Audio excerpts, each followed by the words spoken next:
that's really, I mean, depends on how you want to grow and what you want to do and how successful you want to be. But once you, I guess there's several things you guys need to understand for a successful networking group to be successful. One is structure. You have to have structure. So I gave her the structure of my group. Now my group is very unique. My group is, I've been in BNI, I've been in EMP, which is a elite networking partners, and I know Team very well. If you've ever heard of Team, those are all groups that do it, and they're all referral groups, and they're great. But they all do basically the same thing. You do, you start the meeting, you usually have a president, a vice president, a secretary, treasurer, and then you have, everyone goes around and does their 60-second presentation, then you have a speaker for 15 minutes or 10 minutes, and then you go around and thank everybody for your referrals, and then you call the meeting.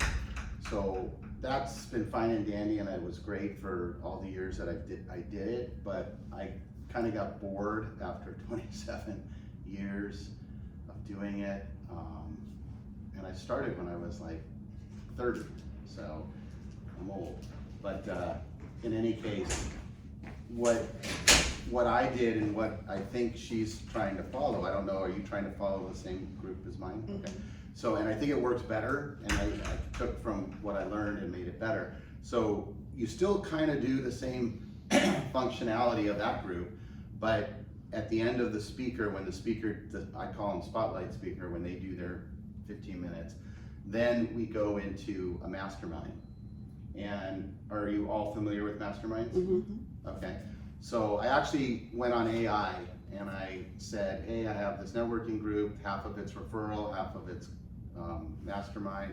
I said, can you give me some ideas what we can talk about during the mastermind portion? And I can read it to you because it's really good. And I thought that would give you guys some things to think about.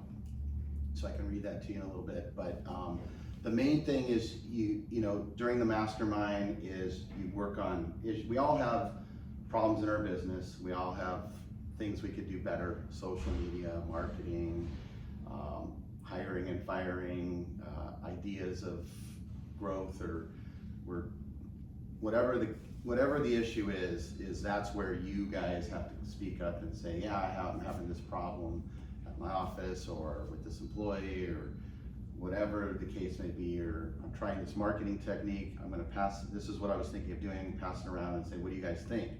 And then everyone sits there and says, or they're like, yeah, that's great, or add this or do that. And the best part of being in a group like this is that we're category protected.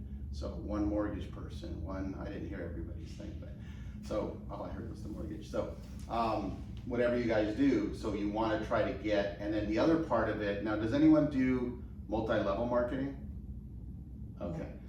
My suggestion, stay away. No, I mean, no offense to the Arbonnes of the world and the Mary Kays of the world and the, Primericas of the world, that try to get you to do their thing. But the key to these groups is you have to come with the attitude that these are your salespeople. So if I'm presenting myself to you, you are going to be my salespeople. So my job every week or whenever you meet is to teach you or train you on how to sell my product or what to look for when you're out and about. Because I'm like one of those guys that I'll be sitting at BJ's or I'll be sitting at, Lucille's, and I'll be eating dinner and the guy behind me is talking about something, that's in my group, like, oh, I want to get a new fence for my backyard. I'm like, excuse me.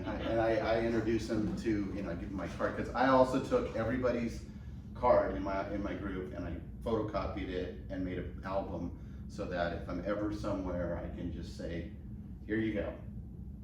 And Facebook too. And that's the other thing, is when you have those in search of groups, you automatically put your person on there if someone's looking for something. And then we also set up a GroupMe. Is anyone familiar with GroupMe?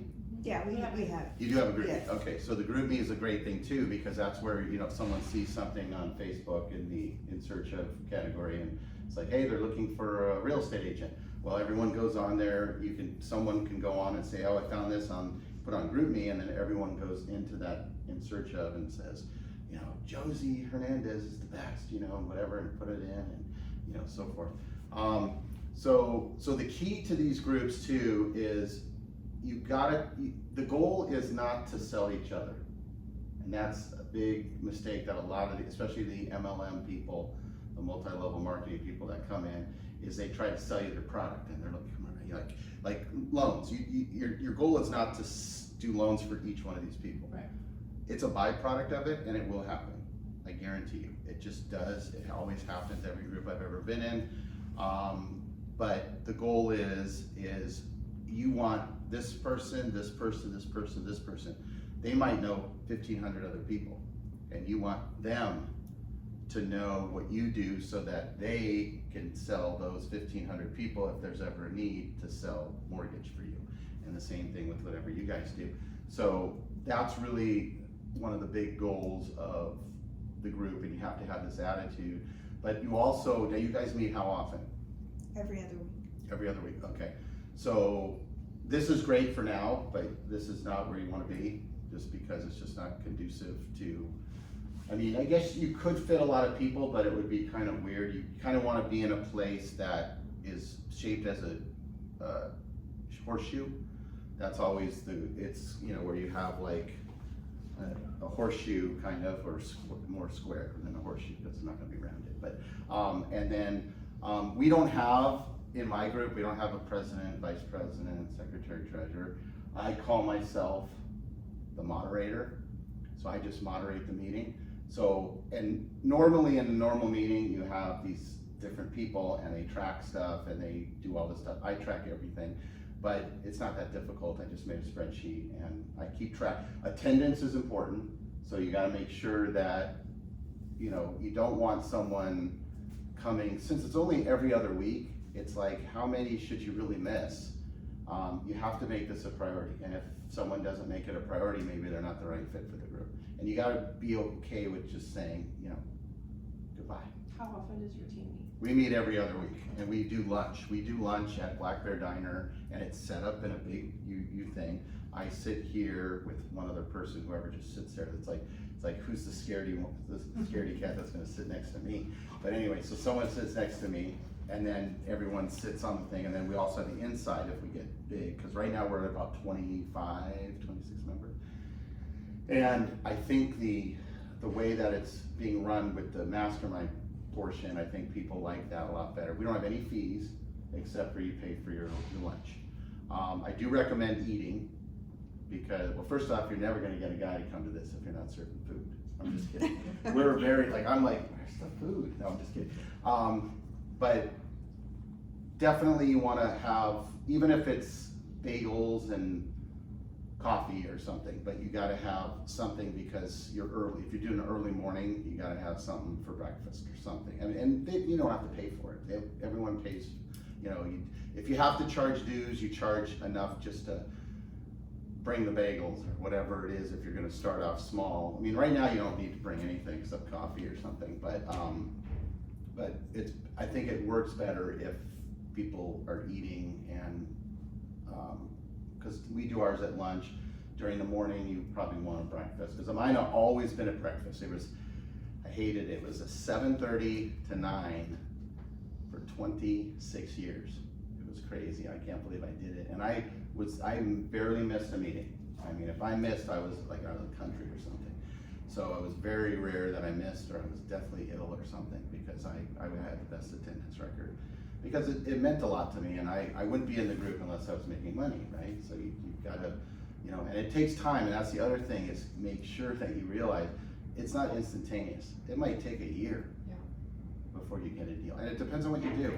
Mortgage, real estate, maybe a massage therapist, a hair salon, those places might get much more business, because it's just, well, mortgage is slow too. Mortgage is a very slow thing, because not every day is people buying, and not every day are people refinancing, especially in this market, right? So it could take time, but when they do hit, you know, you make a lot of money. Same thing with the realtor. So like in my group, Archie is the realtor in our group, you know, her other half, and we just closed a deal that was like 840,000. So Archie made over 20,000, and I made a decent amount of money as well. And so just that right there, you know, and is a lot. And it's like, okay, so I paid nothing to be in the group. I pay for my lunch. Is it worth being in the group? Yes, it is. Of course it is. You know, so you have to weigh that out at every time. But I'm trying to think what else I could tell you guys. Could you go over more so of the mastermind aspect of it? Yeah, I'll read you this thing because I thought it was really good. I mean, I couldn't have said it better myself. So here's things that you could discuss during your mastermind section. So goal setting and accountability. Discuss individual and group goals and provide support and accountability mechanisms to help members achieve them. So what you can do during that is you should have goals as a group, and the goal is grow to 25 people. So how are you going to do that? Well, and then you can even have a meeting, the mastermind, talk about who is a good fit for our group. Well, we want who could be really good, you know, person for our group. And that's something that you can put a goal and write down lists, and then think who knows this person, and you discuss it. And let's say you know four of the people that you want to invite. Well, your job is to try to invite those 4. You invite the other 2 that you know, and you invite the 1, and you just invite them, and hopefully they'll be interested in coming. I just thought of something, and then it just went away. That's what sucks about getting old. Oh my gosh. All right, maybe it'll come back to me. All right. Business challenges and solutions. So we had talked about this. Allow members to present current challenges they're facing in their business and brainstorm potential solutions together. That's the benefit of, you know, because me as a mortgage broker and you guys doing whatever you do, you don't know my business. Only she knows my business. So if I sit in the same room with a mortgage broker and we're talking about stuff, we kind of have the same stuff. We're going to talk about the same stuff. Everyone, same language, right? We speak the same language. And we might have some unique stuff, but it's so different if a hair salon lady, who I don't know if one of you are, but let's just say you cut hair, whatever, you may go, well, have you tried doing this? And the mortgage broker goes, geez, no. I wouldn't have thought of that because, you know, and it's a great idea. So try it and it could work. So those are things that, you know, it's nice to have that individual people that aren't in your same thing. Okay, then skill development workshops. Host workshops or sessions focused on developing specific skills relevant to members' businesses, such as marketing strategies, negotiation techniques, or time management. So you could, you know, talk one time about just social media. What do you guys, what's working for you, what's not working for you with social media? What's working marketing wise? How are you getting your business? What is, you know, there's lots of things you can talk about in that category. Success stories and best practices. Share success stories and best practices from members' experiences offering. Sometimes it's nice to say you're working on a tough deal or whatever you guys do for a living. You have a tough client or a tough whatever, and you just share that experience.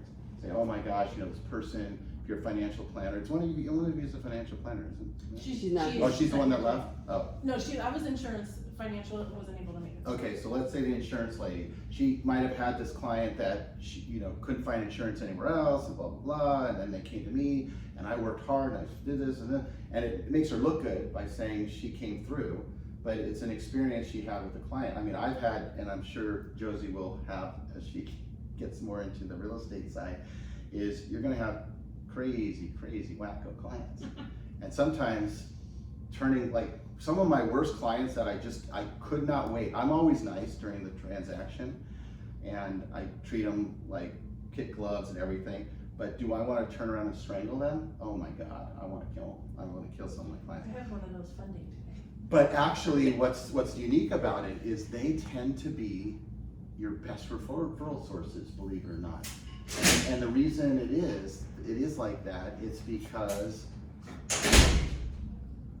they know they're a pain in the ass. and they say to themselves, you know, I can't believe you even put up with me, but thank you for doing it, and here's 5 referrals, and they just tend to be good referrals. Industry trends and insights. So explore emerging trends, innovations, industry insights relevant to member fields, fostering a deep understanding of the respective industries. So you each talk about trends in your industry, what's going on in your industry, maybe, and then, or where it's headed, you know, like where's the mortgage industry headed, where's the real estate with the NAR settlement and all the things, where's that headed with buyer representation, all that kind of stuff. People want to know, especially you guys eventually, or are homeowners, and maybe you're going to sell and you're going to buy one day, and you're like, well, do I hire an agent? Do I not hire an agent? Should I do it all alone and be crazy and not hire an agent? Yes, that would be not smart to do, but anyways, okay. Collaboration opportunities, identify opportunities for collaboration, cross referrals, and joint ventures among members leveraging each other's expertise and networks. This one I like a lot too, because I don't know if you guys read a lot, but you should read like self-improvement books, business books, all that kind of stuff. But personal growth and well-being, discuss topics related to personal development, work-life balance, stress management, and maintaining overall well-being while running your business. So maybe one of you is a mom and has kids, but you're able to, you know, how do you deal with that? How do you deal with the stress? Or you're, you know, I can't talk because there's no guys here, but if you're a father, whatever, I won't go to that. But so, you know, women have certain types of things that they do that maybe men don't do. Or, you know, they're juggling a lot of things, and how do you do that and try to run a business at the same time? That's a good discussion to have about, you know, talk about it. Guest speakers, you can always have someone like me come in and talk. If someone knows someone who could help the group in a way, you know, like maybe if you don't have a social media person in the group that does that stuff, maybe they don't want to join, you can't find someone to join, but maybe someone would talk to you. Well, and that's talk a great to you idea. about AI. Because I mean, AI is amazing. If I went to Alignable. Does anyone know about Alignable? Yeah. Were you there the Oh other night? yeah, I was there. Oh, you were sitting in front of me. Oh, I I know. was behind you. Oh my gosh. Yes, And I just okay. told them about that meeting. Okay, yeah. So you go to Alignable. They were talking about AI. Well, Right. that's how I got this list of Oh my stuff. Was gosh. just because I don't really, I'm not big on AI because I think I could do better. I know that's kind of pig-headed, but I've been doing it for a long, long time, and I'm more personable, so I don't want to throw, but I mean, I didn't realize you can do, like, just ask it such crazy things. So I decided to ask it this question, and it actually came up with great ideas. I mean, I know all these things, but they put it in much better and eloquent, very detailed things. So anyways, feedback and peer review. So provide opportunities for members to receive constructive feedback and peer review their business ideas, strategies, and presentations. Okay, so that's what I just remembered. Okay, so when you guys do your 60-second presentation, you should not drive here, walk in the door, you're sitting down, and while everyone's talking, you're thinking, okay, what am I gonna say? Okay, I'm gonna talk about this. And then you just do your little spiel. You should pre-plan the night before, just take half an hour and just say, what's a good topic that I can share that might spark some interest for someone in the group or someone. And it's better to put something together than to just wing it. I mean, it depends also how long you've been in your business, because if you've been in your business for ages, you know, like me, I can talk mortgage all freaking day long. I can talk about any topic with mortgage, and I can do it like this, and it's easy, and I don't have to really think about it because I know what I did. I wrote a book, so I know mortgages. I've been doing it forever. I want to say I was born with a house in my hand, but I wasn't. But I just know that. But I still, before I get to the meeting, I'm thinking, okay, I'm going to talk today about reverse mortgages. And this is why I'm talking about it, and whatever, and this is what I'm going to say, and I kind of run it through my head. So you should be a little bit prepared. I'm not saying you always have to be, because life is life, and sometimes we come to these things, it's like, oh God, I just couldn't do it.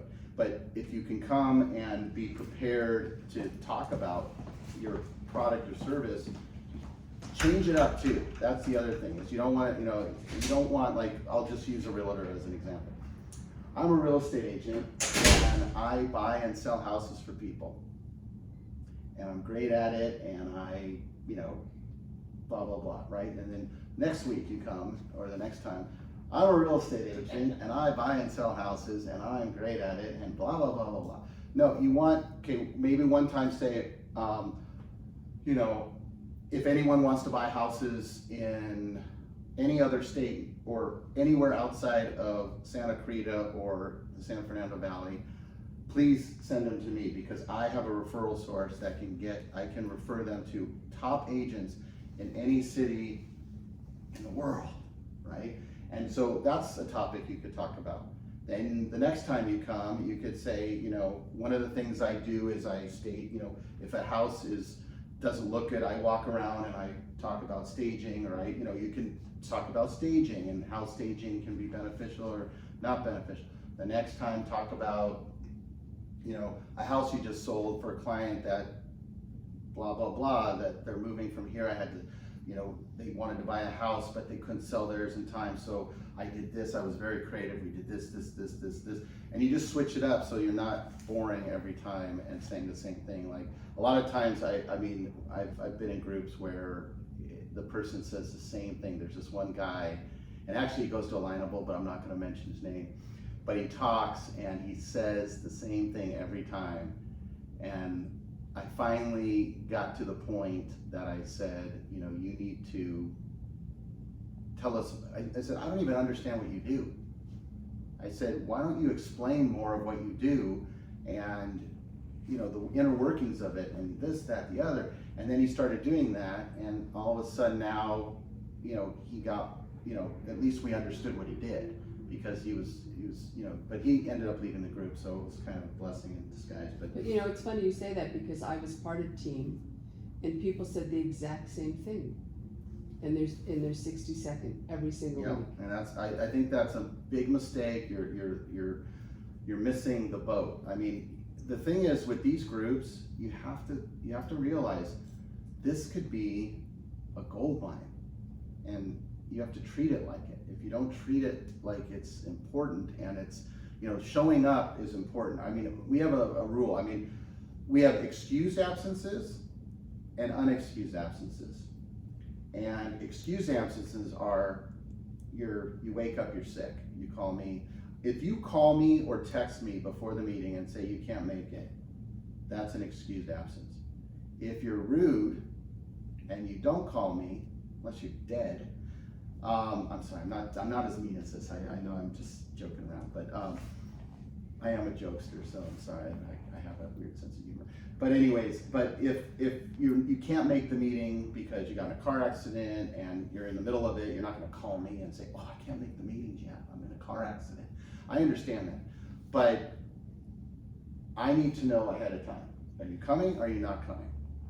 And if it's excused, that's okay on occasion. But if it's unexcused, you never call me. You get like 2 or 3 of those, and I just say, "Bye, goodbye. We don't want you," because it's just not fair to everybody else. Because if it's your time, it's your turn to speak. Let's say it's your turn to do your 10-minute speech, and everyone just doesn't show up. It's not fair to you, because now you've got 3 people that you're presenting to. Whereas if I knew ahead of time that 8 people were not coming, I could say, "Hey, we're going to be low today. Would you rather skip today and we'll do next time?"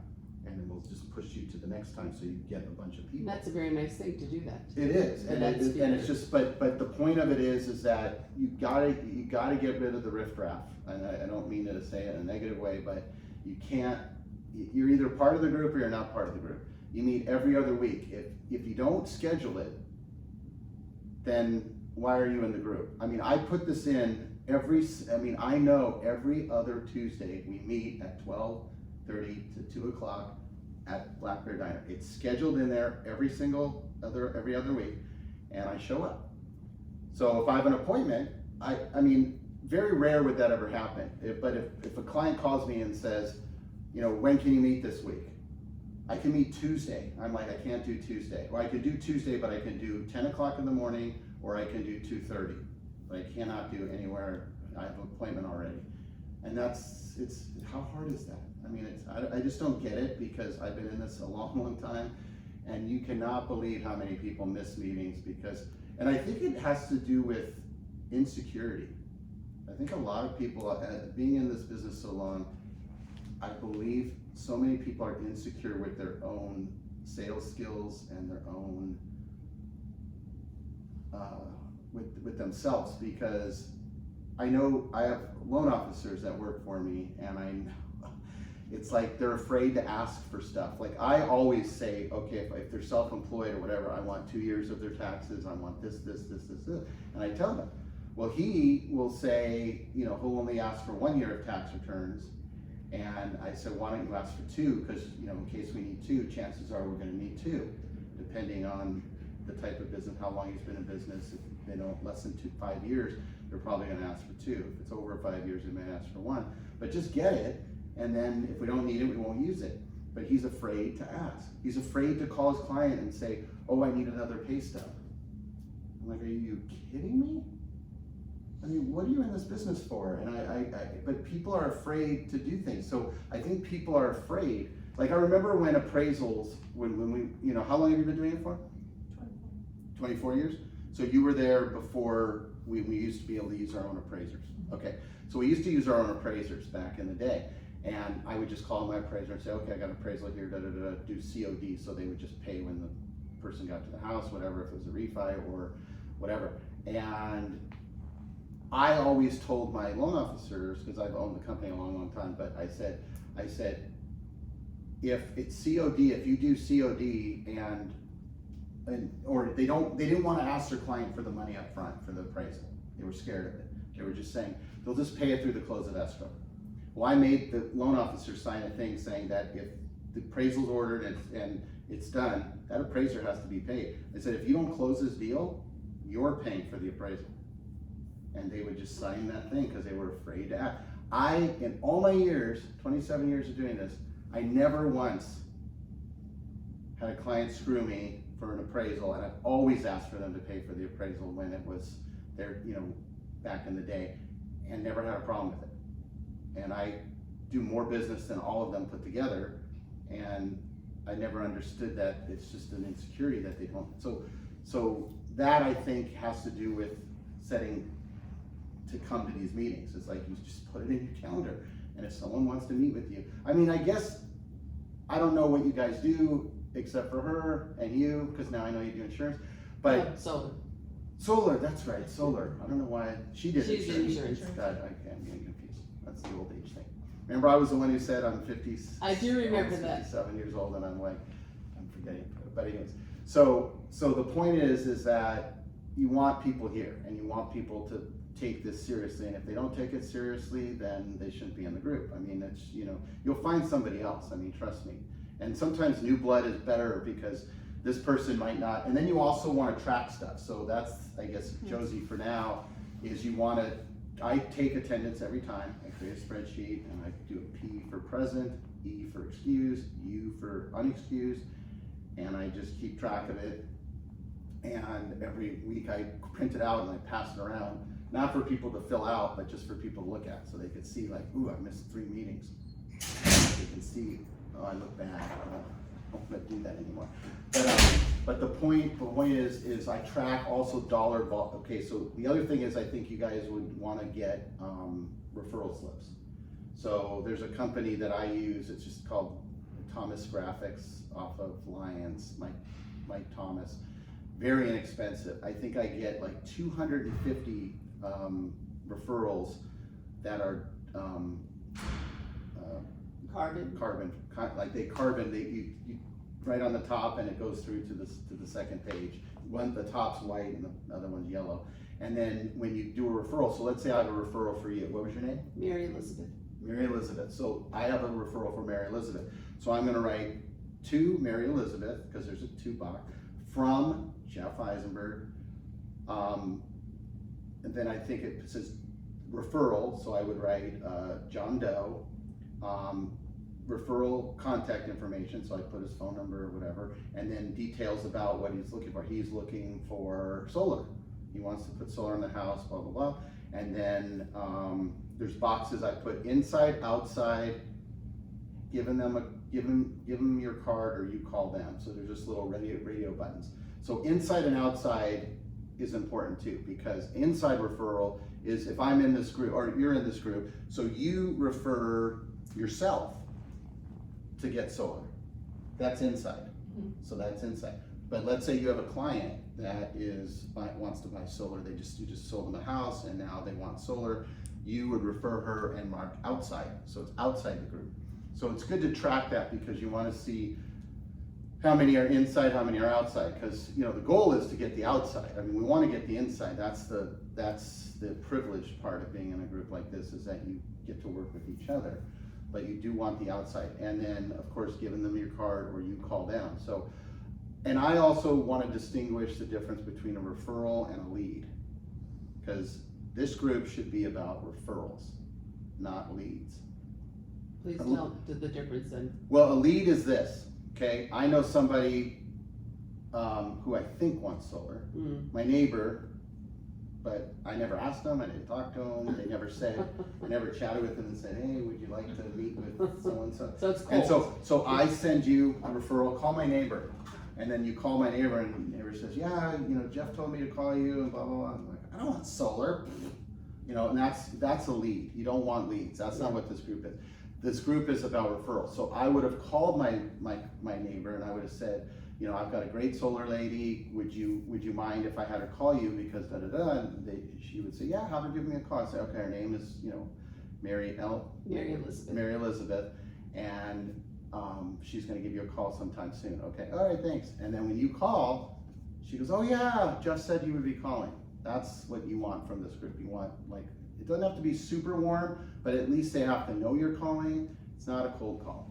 Because I could just go down a book and just say call, write up referrals and make myself look very good, even though I'm not doing anything, Right. Bye. So anyways, all right, let me get back to, so that was okay. Community involvement and giving back. I know Team was one of the groups that actually, they had a charity in the group. Yes. And they kind of, whenever they did anything, they kind of tried to do it in the charity's name or stuff like that. So that's always something you can do, but it's more nice if you get to be a bigger group and you can say, hey, let's sponsor this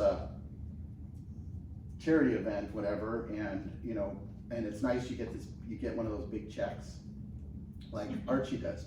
You just buy a big check, they're probably like $30, and you can write on it, it's like glossy, and you can write $1,000 to this charity, and then everyone stands up and you take a picture. Now you take that picture and you post on social media, and now everyone goes, oh, this group gives back to the community, how awesome is that, or whatever. So it makes you look better. It's just another thing you can do. Can I ask you something about that? Uh-huh. So then how do you get the money for that if you guys don't do dues? Well, it would have to be contributed. But I'm just saying that that's just something you can do. You don't have to do it. You can do many community events. You can even just, work like a food bank or something, and just volunteer as a group. And then when you're all there, take a picture somehow with people and then post it. Get as much posting as you can for your bank, money, for bang for your buck, I guess is what you call it. But so let me think what else I could tell you. That was about all on the mastermind portion. But the mastermind portion, our biggest portion is before the mastermind. The mastermind usually ends up being like 15 minutes left in the meeting. But we do talk about a lot of things and different things, and there are people in the group that are struggling with their businesses, and that's where we're here to help. We're here to help and grow, because we all have different experiences. I've had the ups and the downs and the this and the that. I've had employees that I like to throw out the window, and it all depends on your experience, and every one of us has different experiences. Depending on who we've worked for and what we've done in life. And then also, and I don't know if you guys do this, but before the speaker, when the speaker speaks, do you guys do a speaker yet or not yet? Yeah, we've done that. So do you introduce the speaker? They introduce themselves. Okay. Yeah. Just a suggestion, you might wanna be the one to write down a list of questions that you're gonna ask every speaker. One of them is, tell us your name and your business. Okay, then tell us about your family. So they'll say, oh, I'm married, I have 2 kids and a dog and a husband and whatever. Tell us, what other jobs did you have before you do what you do now? And so they talk about that. And then one of the things is, what is your key to success? So they'll tell you what their key to success is. Then I also do and this has gone on even when I was with BNI, but one of the questions was, tell us something no one knows about you. So that's always an interesting topic. So I was arrested, no, just kidding. But those are all good things. And then the person gets to talk, and then okay, you have 15 minutes to do your talk, and then you gotta time it. And then just let everybody, you gotta have rules, so you gotta let people know that, like even the 60-second introductions, when you do your 60-second, my group tends to go way over that. So I tell them, when I tell them, okay, we're doing our 60 seconds, and I said, see this sugar, this little Splenda package? I go, I'm gonna throw it at you if you go over 60 seconds. I'm joking, of course, but I do. And so it was funny because my wife's in the group, she's a travel agent, and she's in the group, and she just kept going on and on and on. So I'm like taking the package, I'm going like this, and it was just funny because people are like, but it is, you have to realize that, we need time for everybody to speak. Now in a group like this, if you're doing it for an hour and a half, you've got plenty of time. You could do 4-minute introductions and no big deal. But when you're in a group that has 20-something members, you gotta keep it going. So you gotta have somebody like you who keeps it structured and say, okay, stop, okay, it's time. So some of the groups I've been in, we had like the little bell, ding, ding, the little bell, or we had a gavel. One of them we had a gavel, and I would hit the gavel. But you wanna keep it moving. So your job, if you're running it, whoever your moderator is or your president, you need a president, secretary, treasurer, and vice president if you collect dues and you do all those kinds of things, because someone's got to track it. And one person, it'd be very hard for one person to do it all, because tracking money is a pain in the neck, I'll tell you that much. So that's why we don't do the money.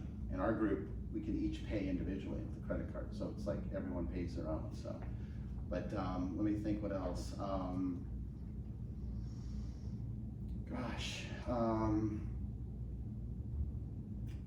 The biggest thing I think is growing the group. Is you got to get more people in, so your focus right now with as little as you have 8, right? 8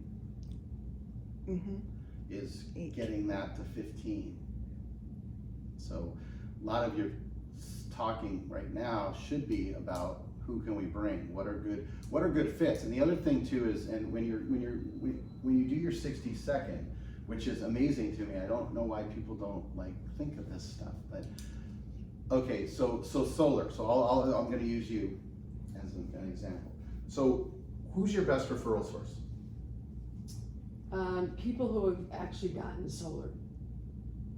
That's your best referral source? Mm-hmm. Okay. But before that, when I worked for a different company, it was realtors. Okay. So there's 2 things you can do. You can say, I want to talk to people who already have solar. Not because I'm gonna sell them solar, because they already have it. I just wanna talk to them about what they love about it, what they like about it, whatever. And if you were to meet with people like that, even though you didn't sell them the solar to begin with, do you think they would like you? They probably would. Yeah. They'd be like, wow. So they might say, and you could even say, this, just so you know, my company's a little bit different. We do this, but, thank you so much for the time. Maybe give them a $5 gift card to Starbucks or something. And then maybe they'll refer you to other people because of that. So that's okay. Or realtors. If realtors is your thing, then when you stand up, don't just say, I'm looking for people that need solar. Say, if anyone knows a realtor that I can talk to that I don't know, I would love the introduction. So then you can sell yourself. So what do you do? I'm a travel agent. Oh, very good. So travel agent. So who's your best referral source? Other clients. Other clients. Clients. Okay. So it's tougher in that capacity. Like if like for instance, like I get a lot of stuff from, and you might get what's your best referral source? I mean, I know you get referrals from your past clients, but who else? Like realtors. What about CPAs? Financial planners? I do have one CPA, but I would say the majority of my business is past clients. Past clients, okay. Yeah, so it's tough when you have past clients because there's only so much you can do there. But Right. if you have someone who, let's say you CPAs, let's say you have one CPA and you work them pretty good and he gives you a decent amount of business, but if you had 15 CPAs, how much better would you be doing? So now you stand up and you say, yeah, if anyone knows a CPA, I would love to be introduced to them because I work a lot with CPAs. So I'm a mortgage guy, but I'm talking about, I want a referral, not someone who I can do a loan for. I want another referral partner. So people don't do that. Like, it's amazing, especially with people who have issues with getting business. Like, they're in a tough category and it's hard to get business. I always ask them, like this one guy that was in my group, I kept saying, well, where do you get your business from? And he told me something and I'm like, well, why don't you tell us that you want to be introduced to those kinds of people? He's like, oh, okay. Cute baby. No, I'm just kidding. But I just don't understand sometimes why people don't look at, your job. If I'm in front of you and I'm trying to get you guys to refer me loans, I'm going to give you ideas of what to look for. If you know any, like I'll give an example. If you know anybody right now that's struggling to pay, like they owe a lot on their credit cards and they're talking about, because sometimes people talk about, man, I have no money because I'm trying to get through this time, this terrible economy or whatever, and I'm just racking up my credit card debt, whatever. Well, I have somebody that might be able to help you. You might be able to do a home equity line of credit. You might be able to do, get out of this debt and I explain it like, okay, if you add up your minimum payments on all your credit cards, could be $1,000, and that's like $40,000 worth of credit cards. But if I do a line of credit for you for $40,000, your payment might be only $400. So right there is an instant $600 savings. So why, and plus all those credit cards that you put your stuff on every month and you're not paying off the full price or the full balance each time, now screws up your credit.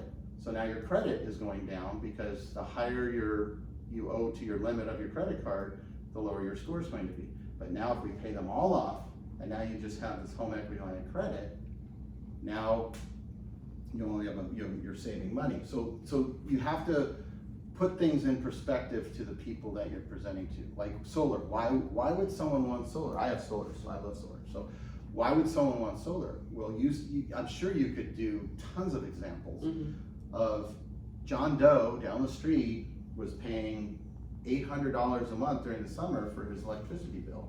So I put a whole plan together, we did this, and now I went back to him and now he's paying $150 a month, and that includes his lease because we put enough solar panels that covers everything. So he's basically doesn't have, he has like a $4.59 SCE bill, and so much better, those are things that success stories are really good to talk about. Like you do loans, and I'm sure you've done some heinous loans. I'm sure if you're in the loan business, this borrower should not be getting a loan, but you got them the loan. I mean, that happens. I mean, I've had people that because of our creativity, some of us are really creative, we make it happen for them, but if they would have gone down the street, they wouldn't have gotten a loan. No way. That person would have just said, forget it. Like if they go to Mike Mina, they're just not gonna get it. I'm just kidding. I won't say that out loud. No one. Too late, you said. Well, you have to agree with me. I do. Okay. Well, anyway, so I think, I'm sure there's more I could cover. If you guys have any questions, feel free to ask me. But I know Josie very well. I love her to death. I want her to succeed in this, and I've been doing it a long, long time, and I know what works, what doesn't work. And I'm still open to suggestions too. I'm always looking at ways to make it better. I mean, it can always be better. And then if you have ideas or I get ideas, I'll implement it. I mean, and one thing we did, this is another thing you can do, is we picked one person in the group to be like our social media person. She's with a communications company she's part of UCI Communications, telecommunications. So she'll do reels. So anyone after the meeting, if like, let's say you wanted to do a quick reel, she'll just take you to the side and she'll like tell you what to say. She'll say, talk about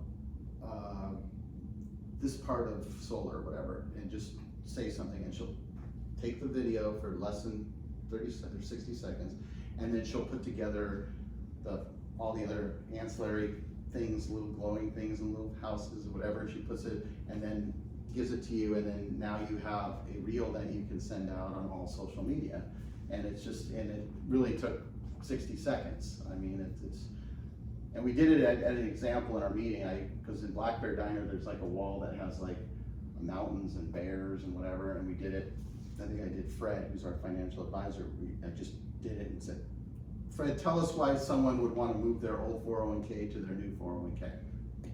And he just went on, because you can always talk about your business. If you're passionate about what you do and you love what you do, it's easy to talk about it, but you gotta do it in small spurts. So even if it's 30 seconds, just do a small little thing, and then she puts it together and gives it to you, and it's like, that's so easy to do.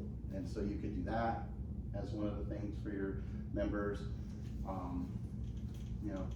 That's about it. I mean, I don't know what else. Did I miss anything? I know I talked to you about so many things. I thought it was great. I love the mastermind thing. I love that. I think that's great. All right. That's all I got, I guess. Thank you. All right. All right, guys.